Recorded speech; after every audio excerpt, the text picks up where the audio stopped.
Jednou kdysi dávno v kouzelné zemi Equestrii žily dvě královské sestry, které společně vládly a v zemi udržovaly řád a harmonii. Starší sestra díky kouzelné moci jednorožce nechávala každé ráno vystoupit na oblohu slunce a mladší nechávala vystoupit měsíc, aby osvítil noční oblohu. Tak obě sestry udržovaly rovnováhu v celém království, kde žili jejich poddaní. Ale postupem času začala být mladší ze sester rozlobená. Poníci se ve dne, který nechávala zrodit její sestra, smáli a radovali, ale během její nádherné noci všichni jen spali. Osudného dne mladší sestra odmítla nechat sestoupit měsíc z oblohy. Starší sestra se jí snažila domluvit, ale mladší měla v sobě tolik hořkosti, že se proměnila ve zlou vládkyni temnoty, noční měsíční kobylku. Přísahala, že zahalí celou zemi do věčné noci. Starší sestra, byť nechtěla, si nakonec vzala na pomoc ty nejmocnější síly země, elementy harmonie. A pomocí kouzelné moci těchto elementů mladší sestru přemohla a uvěznila navěky v měsíci. Starší sestra převzala pak vládu jak nad sluncem, tak nad měsícem a v Equestrii byl opět nastolen řád. Elementy harmonie, o těch jsem někde slyšela. Ale kde? Můj malý pony, můj malý pony. Přátelství magické může být, můj malý pony, když se s druhým o něj podělíš. Dobrodružství, Legrací, krásné srdce, sílu mít, laskavosti, snadné dát. a kouzlo všechno dokončí, je tu můj malý pony. Já kamarádky nejlepší mám. Minimax uvádí Můj malý pony. Přátelství je magické.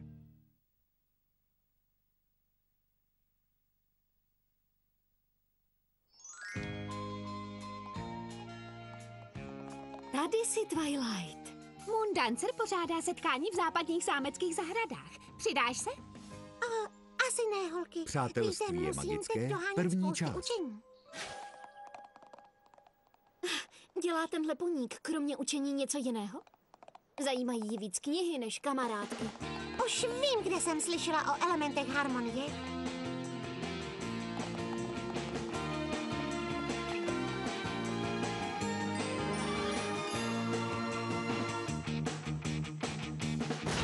Spajku! Spajku! Spajku? Tady jsi. Rychle, najdi mi knihu proroctví a věštby. Na co to máš? No, byl to dárek pro Moondancera, ale Spajku, víš přece, že na tyhle věci nemáme čas. potřebujeme přestávku.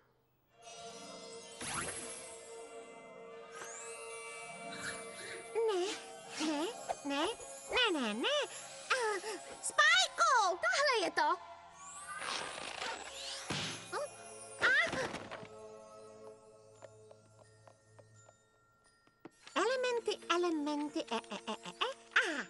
Elementy harmonie. Vys kobylka v měsíci? Kobylka v měsíci? To je stará poníkovská pohádka. Kobylka v měsíci. Stará poníkovská báje. Mocný poník, který chtěl vládnout celé Equestrii. Byl poražen elementy harmonie a uvězněn v měsíci. Pověst praví, že až uběhne 1000 let a nastane nejdelší den, za pomoci hvězd unikne a nastolí věčnou noc. Spajku, víš, co to znamená? Ne. Piš si, prosím, princezně. Tak jo. Moje nejdražší učitelko, moje nepřetržité studování kouzel mě přivedlo ke zjištění, že jsme na pokraji zkázy. Počkej, na pokr... Na prachu.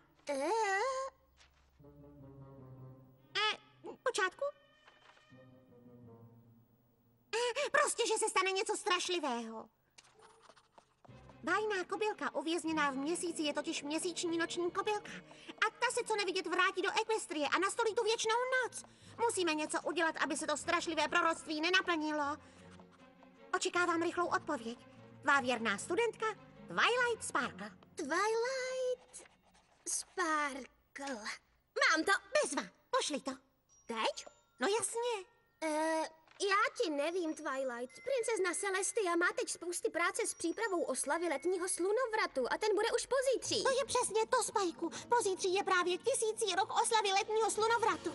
Je nezbytné, aby se to princezna dozvěděla hned.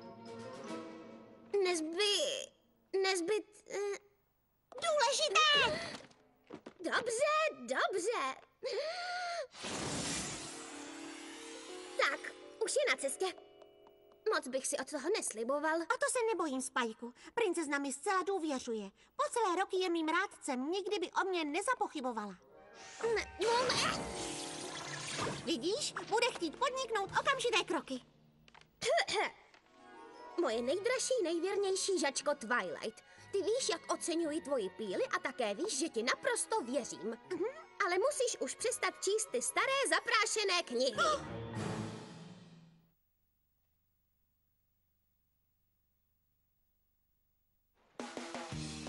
Moje drahá Twilight, v životě mladého poníka by nemělo být jen učení. Pověřuji tě tedy dohledem nad přípravami oslavy letního slunovratu, která se letos koná v Ponyvillu. Navíc tě pověřuji ještě jedním a velmi naléhavým úkolem. Udělej si kamarády. Koukni na to z té lepší stránky. Zaručila ti, že se pak můžeš vrátit do knihovny. Nemáš z toho radost?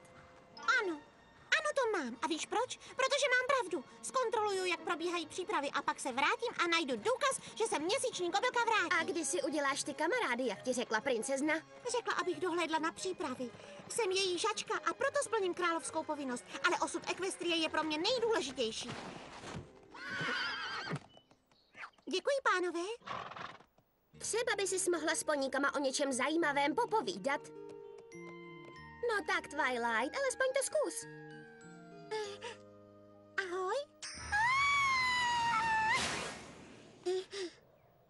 No, to bylo vážně moc zajímavé. Oslava letního slunovratu, oficiální kontrolní seznam. Číslo 1. Příprava hostiny. Sladkojablečné lány.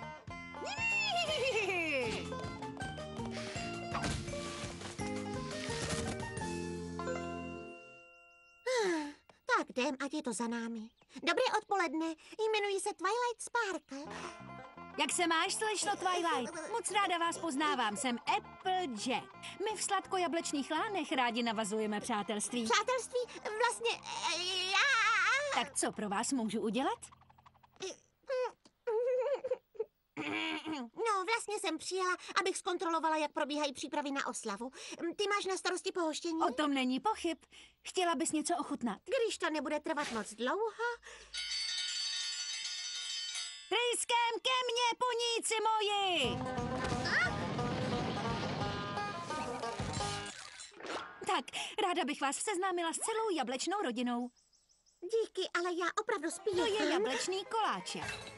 Pečené jablko, jablečný dortík, red dilgis, golden dilgis, karmelské jablíčko, jablečný štrůdl, placka v županu, závin, lupínek, velký Macintosh, jablečný květ a... Granny Smith. Vstáváme, Granny Smith, máme tu hosty. Čokoládu jsem u vás, už tam běžím. Páni, řekla bych, že jste skoro součástí rodiny. Dobře, no, jak vidím, pohoštění máš zcela pod kontrolou, tak my půjdeme. Vy tu nezůstanete na oběd? Promiňte, ale mám strašně moc práce. Tak jo.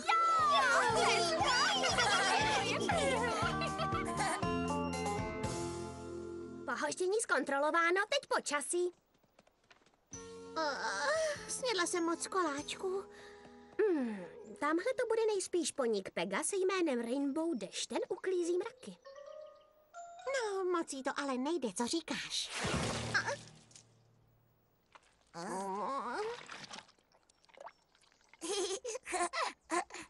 Promiň. Hned ti pomohu.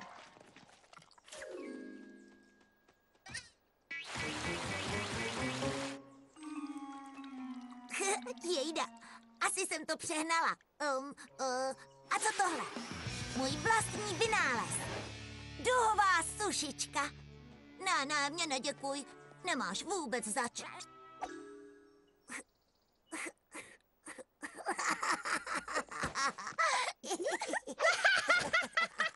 Nech mě hádat. Ty jsi Rainbow Dash. Ano, to jsem já. Proč? Znáš mě? Slyšela jsem, že bys měla udržovat čistou oblohu. Já jsem Twilight Sparkle a mám tady zkontrolovat počasí. Jo, to bude brnkačka. Budu to mít raz, dva, jen co skončím s tréninkem. Trénuješ a proč? Kvůli zázračným šípům. Mají zítra vystupovat na oslavě a já se jim chystám předvést svoji sestavu. Zázračné šípy? Jo. Ti nejtalentovanější letci v celé Ekvestrii? Jo, to jsou oni. Prosím tě, ti mezi sebe nepřijmou Pegase, který neumí ani vyčistit oblahu od mraku? Hele, já dokážu vyčistit oblohu klidně za 10 sekund. Dokaž to.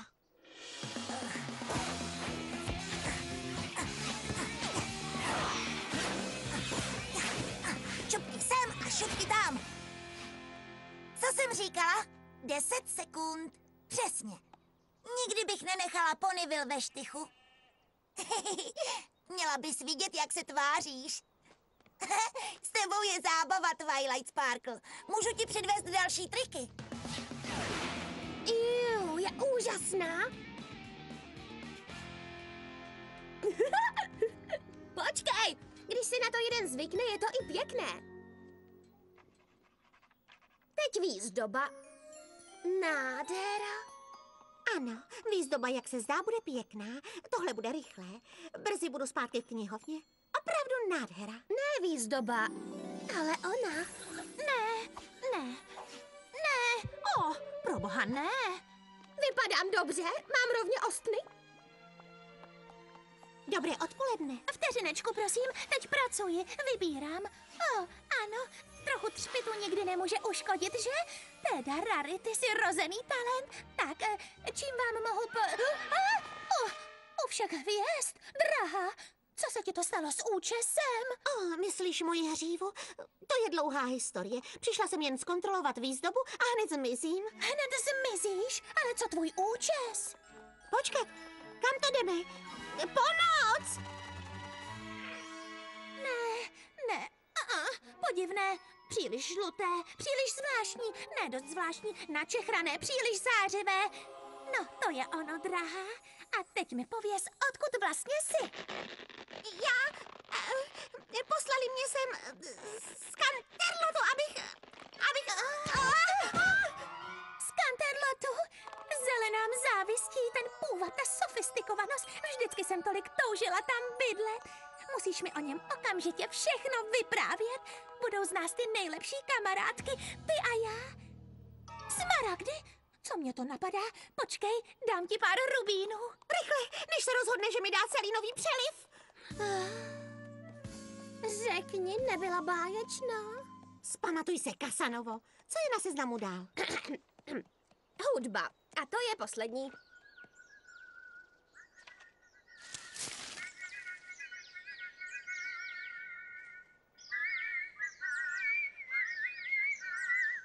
Jeminánku, zadržte prosím všichni. Promiňte, pane, víte, bez urážky, ale jste prostě malička to mimo rytmus. Teď dávejte prosím pozor. A raz, a dva, a raz, dva, tři. Ahoj! Jejda, moc se omlouvám. Nechtěla jsem vyplašit ptáčky. Přišla jsem jen zkontrolovat hudbu a znělo to nádherně. Jsem Twilight Sparkle. A kdo jsi ty? Jsem Fluttershy. Omlouvám se, jakže? Moje jméno je Fluttershy. Nějak jsem ho přeslechla.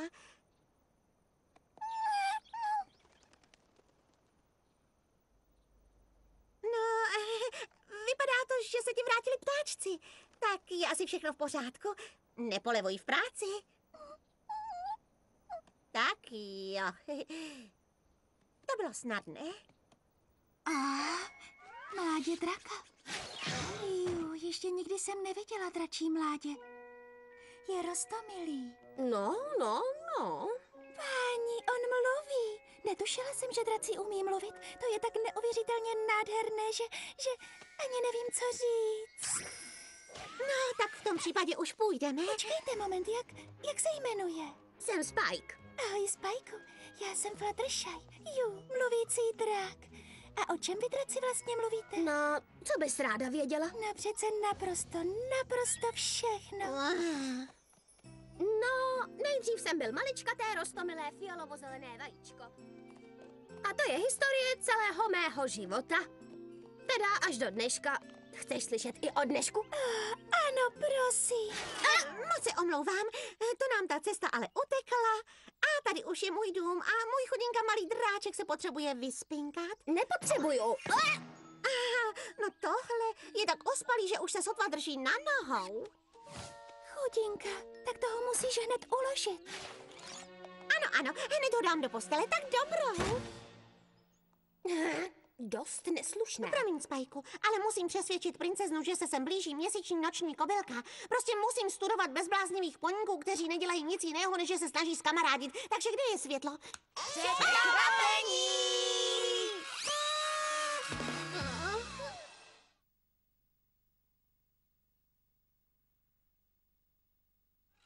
Překvapení! Ahoj, já jsem Pinkie Pie a tahle oslava je jen pro vás. Byli jste překvapení? Hrozné překvapení. V knihovnách má být ticho. No trochu nesmysl. Co by to bylo za oslavu, kdyby byla tichá? Chci říct ta nuda. Víš, viděla jsem tě, když jsi sem poprvé přišla. Byla jsi samé ahoj a já. Vzpomínáš? Víš, nikdy jsem tě tu neviděla. A když jsem tě tu nikdy neviděla, znamená to, že jsi nová. Protože já tu znám všechny. I když jsi nová, znamená to, že ses ještě neseznámila. A jestli ses ještě neseznámila, určitě nemáš kamarády. A jestli nemáš kamarády, pak se musíš cítit osaměle. A tak jsem dostala nápad. Měla bych uspořádat ohromnou super velkolepou uvítací oslavu a pozvat všechny z Ponyvillu. Jsi v pořádku, zlato? Je tak šťastná, že pláče. Pálivá omáčka. Co je? To je dobrý.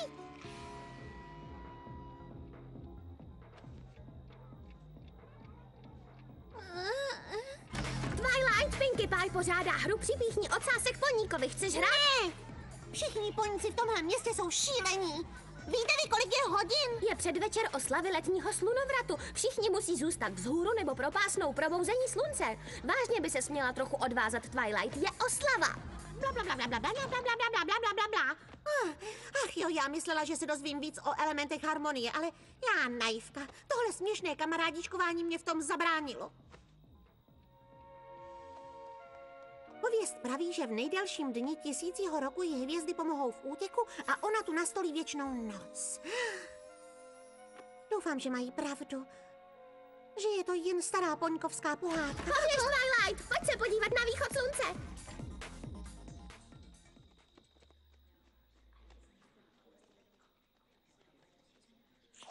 Není to vzrušující? Ty nejsi nedočkavá? Já jsem. Ještě nikdy jsem tak nedočkavá nebyla, kromě chvíle, kdy jsem tě uviděla.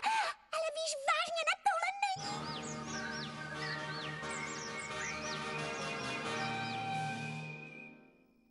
Kobylky a koníci. Jako starostce Poníkova je mi obrovským potěšením oznámit vám začátek oslavy letního slunovratu.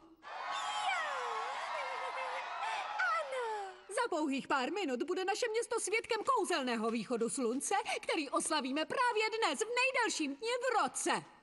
A nyní je mi ctí představit vám vládce naší země Poníka, který nám dává slunce a měsíc. A to každičký den dobrou, moudrou nositelku harmonie všem, co tu žijete. Připravena. Princezno Celestii! To vypadá špatně. Zůstaňte všichni v klidu, musí existovat rozumné vysvětlení. Vzdušná Tyler, kam se schovala? Zmizela? Je dobrá.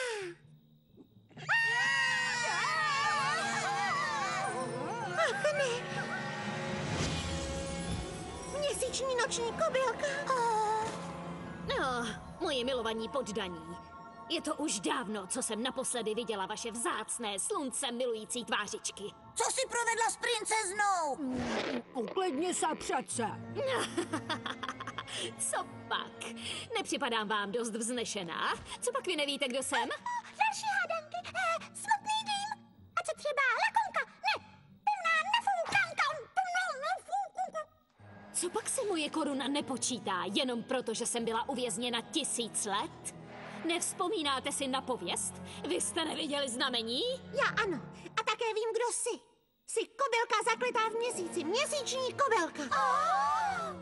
Výborně, výborně. Aspoň někdo si mě pamatuje. Pak budeš vědět, proč jsem tu. Přišla jsi, abys... Tento den si navždy zapamatujete, byl váš poslední. Od této chvíle zde bude panovat noc. Už na věky.